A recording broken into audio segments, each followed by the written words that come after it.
அல்லாஹ் ஜல்ல ஷானஹு தஆலாவுடைய மிக பெரும் அருளால் அவனுடைய மார்க்கத்தை விளங்கிக் கொள்ளக்கூடிய பாக்கியத்தை அல்லாஹ் ஜல்ல ஷானஹு தஆலா நம் அனைவருக்கும் தந்திருக்கிறார். இவ்வளவு மனித சமுதாயத்திலே அந்த மனிதர்களுக்கு மத்தியிலே அல்லாஹ் ஜல்ல ஷானஹு தஆலா நம்மளை தேர்ந்தெடுத்து அவனுடைய மார்க்கத்தை கேட்கும் பாக்கியத்தையும் படிக்கும் பாக்கியத்தையும் தந்திருக்கிறான் என்றால் இதற்கே நாம் நிறைய ஷுக்குர் செய்ய வேண்டியிருக்கிறது. ஏனென்றால் அல்லாஹுடைய தெரிவு என்பது சாதாரணமானதல்ல. ரமலான் என்பது மாதத்தின் அல்லாஹுடைய ஒரு தெரிவு. அதே போன்று அல்லாஹ் நம்மளை தெரிவு செய்கிறான் என்ற எண்ணத்தை நாம் பெற்றோம் என்றால் அதுவே நம்முடைய வாழ்நாள் முழுக்க சந்தோஷத்தை தரக்கூடிய ஒரு சிந்தனையாக இருக்கு. அந்த அளவுக்கு அல்லாஹ் ஜல்ல ஷானஹு தஆலா ஒரு பள்ளியிலே ஒருவரை கொண்டு வந்து ஒரு தும்புத்தடி கையில் எடுத்து அவர் அந்த பள்ளியை கூட்டுகிறார் என்றால் அல்லாஹ் அவரை தெரிவு செய்திருக்கிறார் என்ற அர்த்தம். இஹ்லாஸோடு ரப்புல் ஆலமீனுக்காக வேண்டி அவர் அதை செய்கிறார் என்று சொன்னால் இந்த உலகத்தில் அவருக்கு கிடைத்த மிக பெரும் பாக்கியம். நம்முடைய பிள்ளைகளுக்கெல்லாம் நாம் எதெல்லாம் காட்டி கொடுக்கிறோம்னா, அந்த டாக்டரை பாருங்க, நானே என் பிள்ளை காட்டி கொடுப்பேன். அந்த இன்ஜினியரை பாருங்க, அதான் உலக நியதி, உண்மை, அதை காட்டணும். அப்படி படிச்சிருக்கிறாங்க, அப்படி வாழலாம், அந்த மாதிரி பணம் சம்பாதிக்கலாம், அந்த மாதிரி ஒரு பொசிஷன் இருக்கலாம். ஆனா திருக்குர்ஆன்ல எனக்கு ஒரே ஒரு பக்கத்தை நீங்க பெரட்டி காட்டணும். அல்லாஹ் ரப்புல் ஆலமீன் இதுல இந்த சயின்டிஸ்டுக்கு இப்படி இந்த இடம், ஜன்னாவுல இந்த இடம், இந்த சயின்டிஸ்ட் அல்லாஹ் சிலாகித்து சொல்றான், உன்னை கண்டுபிடிச்ச ஒரு ஆளை சிலாகித்து சொல்றான் அப்படின்னு காட்டினீங்கன்னா இல்ல. அதுக்காக வேண்டி அல்லாஹ்விடம் அவங்கள்ட்ட கேவலம் உண்டாண்டா இல்ல, கண்ணியம் உண்டு. ஒரு அறிவாளிக்கு கண்ணியம் இருக்கிறது, ஆனால் அதையும் தாண்டி ஒரு கண்ணியம் இருக்குது. யாருக்கு தெரியுமா? மார்க்கத்தோடு அல்லாஹ் ஜல்ல ஷானஹு தஆலாவுக்கு பயந்து அவனுக்கு தன்னுடைய கல்வை ஒப்படைத்தவருக்கு அதை விட கண்ணியம் இருக்கிறது. அதனால் குர்ஆன் இதை விட அதை மேல தூக்கி பேசுது. எந்த கண்ணியத்தை? குர்ஆனுக்குள்ள ஜன்னாவுல நடுப்பகுதி டாக்டருக்கு இல்ல. டாக்டர் தொழுதால், டாக்டர் நோன்பு பிடித்தால் தான் டாக்டருக்கு கண்ணியமே தவிர அவர் தொழாமல் நோன்பு பிடிக்காவிட்டால் அவருக்கு கண்ணியம் இல்லை. அல்லாஹ் ஜல்ல ஷானஹு தஆலா யாரை தெரிவு செய்ததா சொல்கிறார்? நீங்கள் திருக்குர்ஆனிலே பிரட்டி முழுக்க பாத்தீங்கன்னா ரசூலுல்லாஹ் உம்மி, மூசா அலைஹிஸ்ஸலாம் திக்குவாய், இப்ராஹிம் அலைஹிஸ்ஸலாம் வாப்பா கதவை திறந்து கெட் அவுட் என்று வெளியே அனுப்பினவர், யூசுப் அலைஹிஸ்ஸலாம் தம்பிமார்கள் கொண்டு போய் கிணத்துல போட்டவங்க. நீங்க ஒவ்வொருவரையும் எடுத்து பார்த்தீங்கன்றால் இந்த உலகத்தில் யாரை நீங்கள் பேச மாட்டீர்களோ, யாரை பத்தி நிறைய சிந்திக்க மாட்டீங்களோ, வாப்பா வெளியே போங்கன்னு சொல்லி கதவை பூட்டினா அந்த பொடியனை கொண்டு போய் யாராவது பேசுவாங்களா? ஏய் வாப்பா விரட்டினப்பா, கெட் அவுட்னு சொன்னவருப்பா அப்படின்னு வாங்க. நூஹ் நபி யாரு? சொந்த மனைவி சொல்றாங்க, அவங்க பேச்செல்லாம் கேட்க மாட்டேன், மகன் கட்டுப்பட மாட்டாரா? இப்படிப்பட்ட கேரக்டர் எல்லாம் அல்லாஹ் தெரிவு செய்கிறார். தெரிவு செய்து அல்லாஹ்வுடைய தெரிவு செய்தால் இந்த உலகத்தில் யாராலும் ஒன்றும் பண்ண முடியாது என்பதை அல்லாஹ் நிரூபிக்கிறார். அதனால அல்லாஹ் வேற ஒரு குவாலிஃபிகேஷனை கேட்கல. எஜுகேஷன் குவாலிஃபிகேஷன் ரொம்ப முக்கியம். ஒரு மனிதன் கட்டாயம் படிக்கணும். கடந்த 20 ஆண்டுகளாக படிக்கணும் படிக்கணும் என்றே 25 ஆண்டுகளாக நான் சொல்லிட்டு வர்றேன். படிக்கணும், கட்டாயமாக இந்த சமூகம் படிக்கணும். ஆனால் படிப்பு மட்டும்தான் ஒரு மனிதனுடைய வாழ்க்கையை மாத்துமான்னு கேட்டீங்கன்னா இல்ல.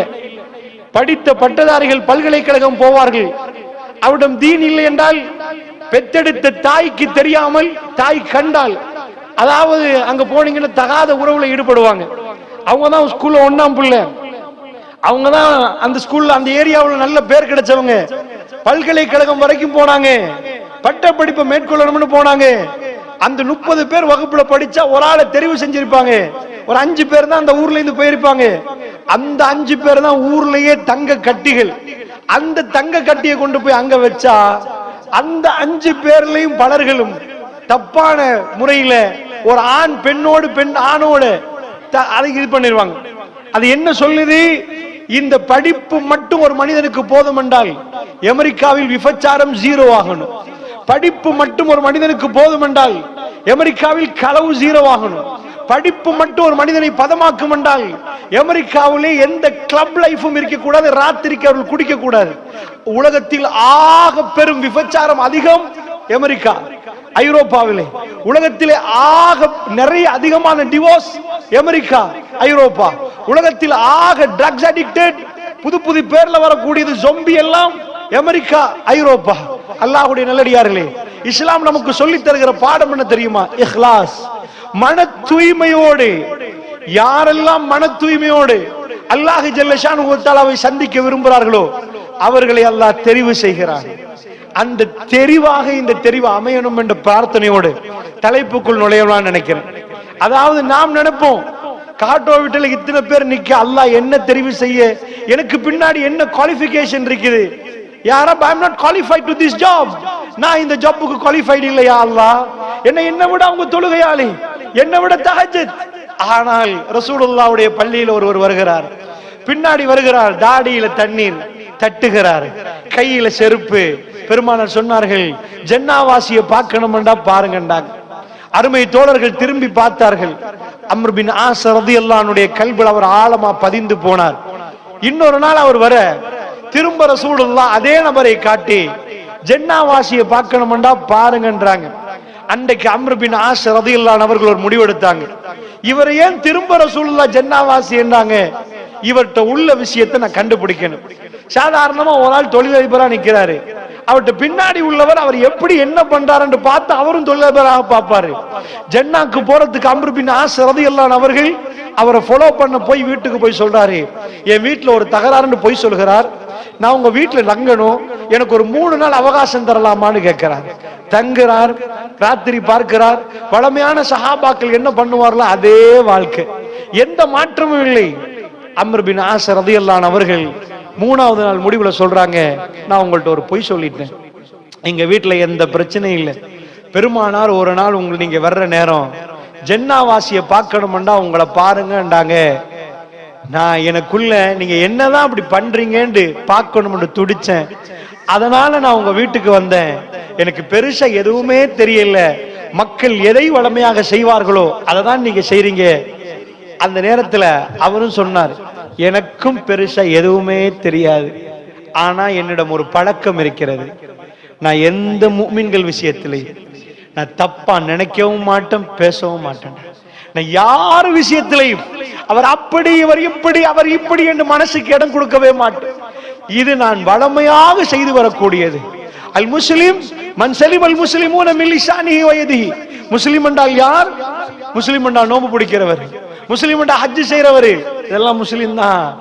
ஆனால் ரசூலுல்லாஹ் கொடுத்த விளக்கம் என்ன தெரியுமா? அல் முஸ்லிம், முஸ்லிம் என்றால் யாரு தெரியுமா? பிற முஸ்லிம், தன்னுடைய நாவால் பிற முஸ்லிம்கள் பாதுகாக்கப்படுகிறார்களோ, எவருடைய கரங்களால் பிற முஸ்லிம்கள் பாதுகாக்கப்படுகிறார்கள், அவர் முஸ்லிம் என்றாங்க. முஸ்லிமுக்குரிய டெஃபினேஷன் என்ன தெரியுமா? இவருடைய அன்பு சகோதரர் பாதுகாக்கப்படணும். தெரியாத விஷயத்தில் அவர் விஷயத்தில் கொண்டு போய் நடு சந்தியில் அவர் சீரழிக்க கூடாது. தெரியல இறைவா, அது நடந்திருக்குமா எனக்கு புரியல, நான் அவரை பத்தி தப்பா நினைக்கல, என் கல்புல அந்த ஏண்டா நீங்க என்ன அபாயா கொடுக்குறீங்கன்னு மறுமையில வராது, நீங்க என்ன ஹேண்ட்பேக் போட்டீங்கன்னு வராது, உங்க பக்கத்து வீட்டாரை பத்தி என்ன சிந்திச்சீங்கன்னு வரும். அது நடக்காத ஒன்றை நீங்க ஏன் பேசுறீங்கன்னு வரும். அப்படி ஒன்று இல்லாத ஒன்றை நீங்க ஏன் யூகிச்சீங்கன்னு வரும். தேவையே இல்லை, அது உங்களுக்கு தேவையே இல்லை அந்த யூகம். ஏன் 4 சபையில 4 பேரை பத்தி பேசுறோம்? அல்லாஹ்வுடைய நல்லடியார்களே, அம்ர் பின் ஆஸ் ரலியல்லாஹு அன்ஹு அவர்கள் அங்கிருந்து வெளியே போனாங்க. அவருக்கு புரிந்தது, கல்பு என்பது அல்லாஹ் ஜல்ல ஷானுஹு வ தஆலா அறிவே. உங்க பிள்ளைக்கு இன்றைக்கு எங்கேயும் போய் படிக்கலாம், டாக்டர் ஆகணுமா, உங்களுக்கு சீட் கிடைக்கல ஸ்ரீலங்கால, நோ ப்ராப்ளம். உங்கள்ட்ட சல் இருக்குதா, காணியை விட்டு போடுங்க, வியட்நாம் அனுப்புங்க, ரஷ்யா அனுப்புங்க, 4 வருஷத்துல டாக்டர் ஆகிடுவார். இன்னைக்கெல்லாம் அதெல்லாம் பெரிய வேலையே இல்லை. எவ்வளவு பல்கலைக்கழகம் ஓபன், உங்க பிள்ளைக்கு படிக்கிறது இன்னைக்கு வெரி சிம்பிள். நீங்க எந்த குவாலிஃபிகேஷன் அவர் பின்னாடி போடணும்னு நினைக்கிறீங்களோ அல்லாஹ் பெரியவன். அவர்கிட்ட கொஞ்சம் ஆசை இருந்தா போதும். ஏன்னா இதுக்கு முன்னாடி மாதிரி போட்டி பரீட்சை இருக்க தேவை. பணத்தை கொடுத்தீங்கன்னா படிக்கிறதுக்கு பல்கலைக்கழகம் ஓபன். படிச்சுட்டு வந்துட்டாருண்டா அவர் என்ன பண்ணிடுவாரு, அவர் அந்த இடத்தை அடைஞ்சிருவார். அல்லாஹ்வுடைய நல்லடியார்களே, ஆனால் எங்க பிரச்சனை தெரியுமா? கல்புல தான் பிரச்சனை, பிரச்சனை கல்புல. அதனால அல்லாஹ் ஜல்ல ஷானுஹு வ தஆலா சிறந்த கல்புடையவர்களை தெரிவு செய்கிறான். இதுக்கு மெஷின் இல்ல தாய்மார்களே, இதுக்கு மெஷின் இல்ல. ஒரு ஆளை போட்டியோட கல்பு நல்லமா இல்ல, பேசுற என்ன நல்லமா கெட்டதான்னு ரப்புக்கு தான் தெரியும். பேச போகல நீங்க நினைப்பீங்க நல்லம் போல இவரு, அப்படின்னு நினைப்பீங்க. உங்களை பார்த்துட்டு நல்ல போல நினைப்போம். ரப்பு ஒருவனுக்கு மட்டுமே வல துஸக்கு அன்ஃபுஸக்கு வ அலமு பிமன் இத்தகா. உங்களை நீங்க தூய்மைப்படுத்தாதீங்க, அவனுக்கு தெரியும் உங்களில் தக்வாதாரி யார் என்று. அதனால அல்லாஹ்வுடைய நல்லடியார்களே, மூசா அலைஹிஸ்ஸலாம் அவரை கூப்பிடுறான் அல்லாஹ். மூசா கொஞ்சம் அவர் பயந்தவர். மூசா அலைஹிஸ்ஸலாம் யாருன்னு கேட்டீங்கன்னா, பொதுவா அவர் பயந்த குணம். உங்க ஊர்ல திக்கு வாயில் உள்ளவங்களை போய் சைக்காலஜி, திக்கு வாயில் உள்ளவங்க எல்லாம் பாருங்க, அவங்க பயந்த சுபாவம். அவங்களோட பயந்த சுபாவத்துக்கு திக்கு வாய்க்கு சம்பந்தம் இருக்கு பொதுவாவே. அதாவது பிறப்புல திக்குவாய் வேற, இடையில திக்குவாய் வந்தவங்களுக்கு. மூசா அலைஹிஸ்ஸலாம் எப்படின்னு எனக்கு தெரியாது, ஆனா திக்குவாயா இருந்தா ஒரு பயம்.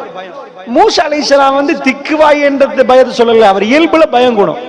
ஏன் பயம்டா, நிறைய இடங்களை நம்ம பார்க்கிறோம் குர்ஆன்ல, லா தகஃப் யா மூசா, மூசா பயப்படாதீங்க மூசா, மூசா பயப்படாதீங்க மூசான்னு அல்லாஹ் பல வாட்டி சொல்றான்.